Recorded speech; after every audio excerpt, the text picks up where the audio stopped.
Bom dia, hoje é 12 de setembro de 2025, mais uma sexta-feira aqui na Faria Lima e voltamos para o nosso tradicional Uriz Podcast Macro. Eu sou Carlos Caval, ao meu lado, como sempre, Marcos Demarque, o nosso economista-chefe. Tudo bem, Marcão? Tranquilo.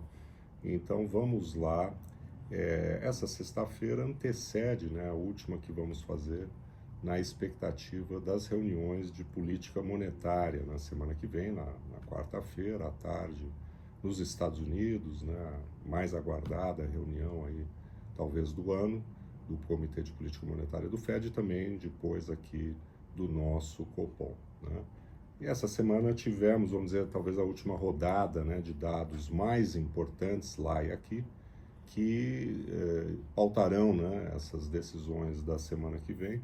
E vamos então falar um pouco sobre o que saiu, né, Marcão? E na sequência comentar aí o que esperar, né, dessas reuniões nos Estados Unidos aqui e Brasil. Então vamos lá. Sim, acho que como você disse, né, a semana que antecede aí a decisão de política monetária nos Estados Unidos, e acho que no final das contas, quando a gente soma tudo o que aconteceu nas últimas semanas, confirma a ideia de que muito provavelmente caminharemos para uma decisão de redução de juros, pautado principalmente, né, para uma piora que vai ficando cada vez mais evidente do mercado de trabalho. A gente já comentou na semana passada os dados do mercado de trabalho referentes a agosto, e nessa semana tivemos o tradicional dado semanal de pedidos de seguro-desemprego. E ele subiu para o maior patamar em 4 anos. Então, o maior patamar de pedidos de seguro-desemprego que a gente tem nos Estados Unidos desde 2021. Tem toda uma problemática ali que envolve a questão da dessazonalização do dado, porque foi a semana que pega o Labor Day, né, o feriado do trabalho nos Estados Unidos, e que às vezes acaba confundindo um pouco a leitura do indicador, mas se a gente faz uma análise um pouco mais ali, se referenciando pelo que aconteceu nos últimos anos, parece que de fato, né, teve uma piora na última semana, um pouco mais acentuada nos pedidos semanais de seguro-desemprego. Então é mais uma peça nesse quebra-cabeça que se junta na direção de que vai se confirmando alguma piora do mercado de trabalho americano. Então acho que nesse sentido, se a preocupação do Fed, como a gente viu o próprio presidente da instituição em agosto comentando que tinha ficado mais preocupado de fato com a tendência aí das contratações, das emissões, acho que os dados confirmam essa preocupação e deve fazer diferença na discussão da semana que vem no colegiado. Pelo lado da inflação, também tivemos aí o dado referente aí a agosto. O dado em si não trouxe nenhuma surpresa frente ao que o mercado esperava, né? Foi uma variação ali de 0,3% no mês contra mês. 12 meses a inflação se manteve em 3,1%, estou falando aqui do núcleo, tá? Então de fato bem acima da meta, mas mantendo o ritmo de alta frente ao que a gente tinha visto no mês anterior. Só que aqui é o seguinte, Caval, assim, na hora que a gente olha linha a linha, né, a gente vê de fato que tem uma maior pressão sobre materiais esportivos, móveis, eletrodomésticos, automóveis, onde a tarifa incidiu, né, autopeças. Você vê claramente que mudou de trajetória o preço desses itens, né? Mas a minha sensação é que parece que é uma alta que não se configura aquele temor que se havia, né, desde março e abril, quando o Trump anunciou a rodada de tarifas, né? Então, é uma inflação que está ficando mais pressionada? Né? É uma corcova na inflação que vai se configurando? Sim. Mas a minha sensação é que é alguma coisa relativamente controlada até esse momento. Um pouco de empresa segurando margem, um pouco de roteação, né, dos produtos que acabam indo de um país para o outro, depois antes de chegar nos Estados Unidos.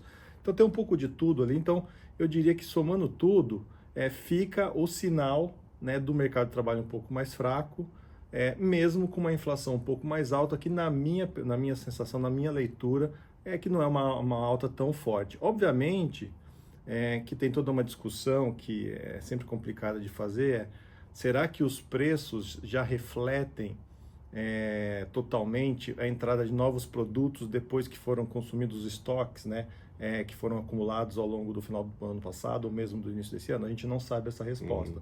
Mas por hora eu diria que nessa balança de 1 ou 2 meses para cá, vai pesando um pouco mais essa piora do mercado de trabalho para o Fed decidir semana que vem. Então, agora como, né, enfim, está amplamente, né, divulgado e sinalizado que ele fará, né, esse corte de 0,25 na semana que vem, qual é a expectativa com relação à sinalização do Fed para movimentos futuros? Ele sinalizaria já cortes da mesma magnitude nas reuniões seguintes? Ele deixaria isso em aberto? Qual é a nossa visão? Acho que o jeito mais fácil do Fed, supondo que ele de fato vai cortar os juros em 0,25, acho que é meio que dado isso, né? Eu acho que é o fator dele, o fato de eventualmente ele sinalizar ali no comunicado a questão do balanço de riscos, né? De que aquilo que parecia relativamente assimétrico ganhou um pouco mais de peso a desaceleração do mercado de trabalho e que ele não vai se omitir na necessidade de fazer ajustes futuros, né? Agora, só lembrando que essa é uma reunião que tem a rodada de revisão das projeções econômicas. Eu acho que não é uma reunião para o Fed soar um alarme muito grande. Vai cortar os juros, vai cadenciar, né, esse ajuste de política monetária, mesmo porque quando eu olho a última reunião que teve, ajuste de projeções econômicas, que na verdade foi a reunião retrasada, o Fed já colocava na projeção do final desse ano uma deterioração do mercado de trabalho. Ele já tinha uma projeção mediana, né, de desemprego a 4,5%. A leitura que a gente viu na semana passada de desemprego foi de 4,4%.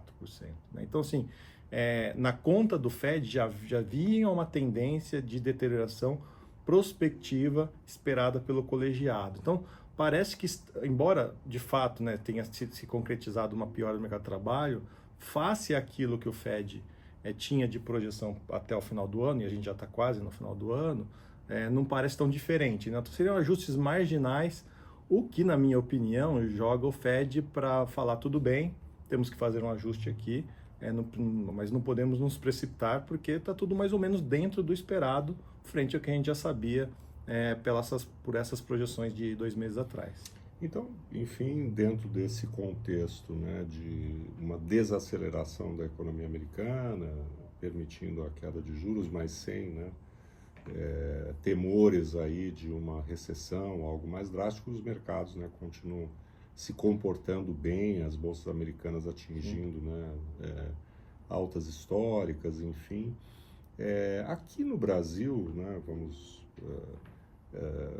raciocinar, né, na mesma direção, os indicadores que tivemos essa semana, eles também, né, são importantes desse ponto de vista. Como que está se configurando a desaceleração econômica aqui e qual é, né, o espaço que isso abre para cortes de juros, não na reunião da semana que vem, mas à frente?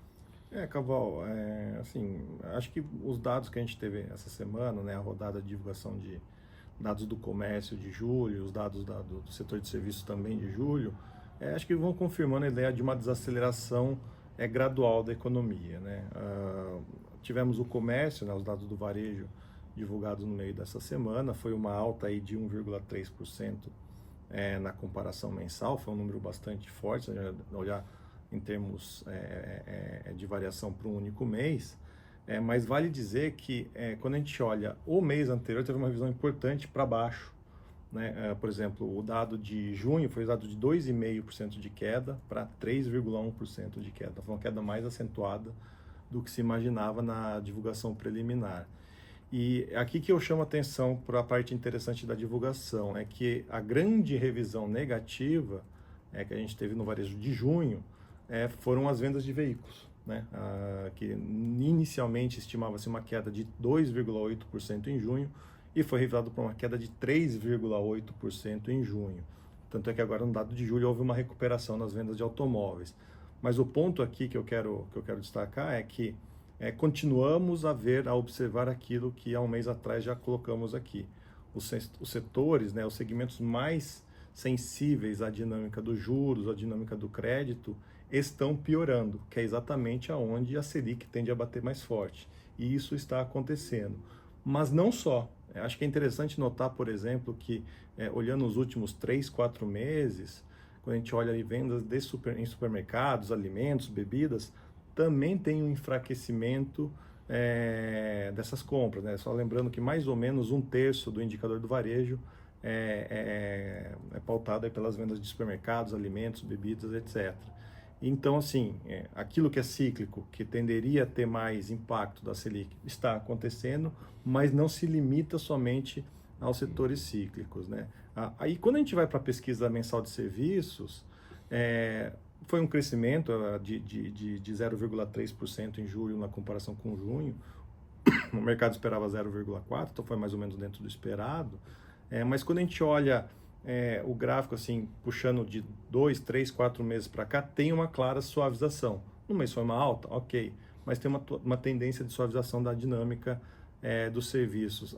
Assim, fica muito claro que, diferentemente dos Estados Unidos, né, que você tem sinais já um pouco mais robustos, né, de que a economia está indo para um soft patch, né, uma desaceleração que data de alguns meses mais, aqui no Brasil parece que é algo que está acontecendo agora e bem mais suave que nos Estados Unidos. Por isso que eu acho que, inclusive, uma das coisas para a gente ficar atento na semana que vem é como é que o Fed vai fazer essa interpretação de dados que já estão há algum tempo desacelerando nos Estados Unidos, e no Brasil algo muito inicial e uma coisa que chama muito atenção, né, Caval?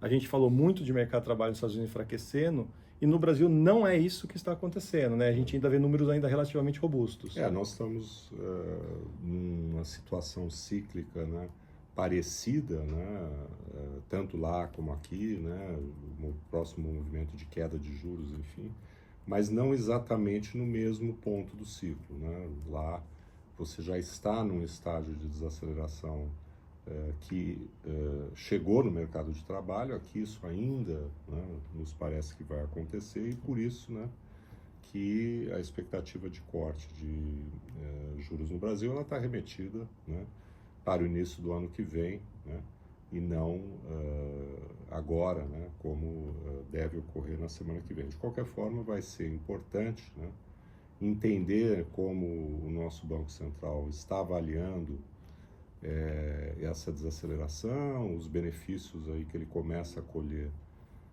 no focus, né, do recuo, mesmo que lento, né, das projeções de inflação para 2025, 2026, né, que 27 também agora. 27 também começou as longas, né, começaram também a mostrar esse movimento, e as projeções do modelo do BC, né, que vão sempre avançando já em 2027, né?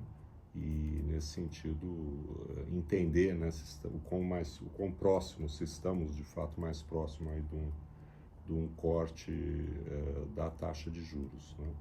Bom, então acho que esse é o momento aí, né? Passamos por um momento político importante aqui no Brasil, o julgamento, né, do ex-presidente Jair Bolsonaro ontem, né? Mas apesar, né, de toda, vamos dizer, a emoção que isso causa, o comportamento dos mercados ele continua muito mais, né, focado nos aspectos ligados aos fundamentos, né, econômicos, que continuam benignos, né, desaceleração gradual da economia lá fora, aqui, possibilidade de queda de juros, enfim.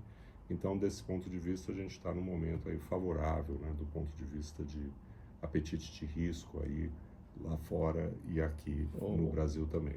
Acho que é um ponto interessante, né, que a gente tem discutido, né, o fato de, na transição, né, da presidência do Banco Central aqui no Brasil, né, ter ali no início ter gerado algumas dúvidas, né, de se a indicação do Galípolo traria algum movimento diferente na condução da política monetária.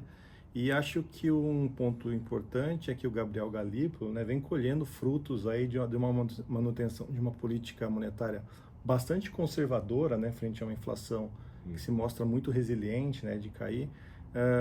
Acho que nesse sentido foi uma surpresa bastante positiva, né, no ano, né, essa condução da política monetária conservadora, que provavelmente vai gerar frutos aí para a condução dos juros a partir do ano que vem. Não, com certeza, acho que foi uma surpresa para muitos, e me incluo nisso, bastante positiva, né?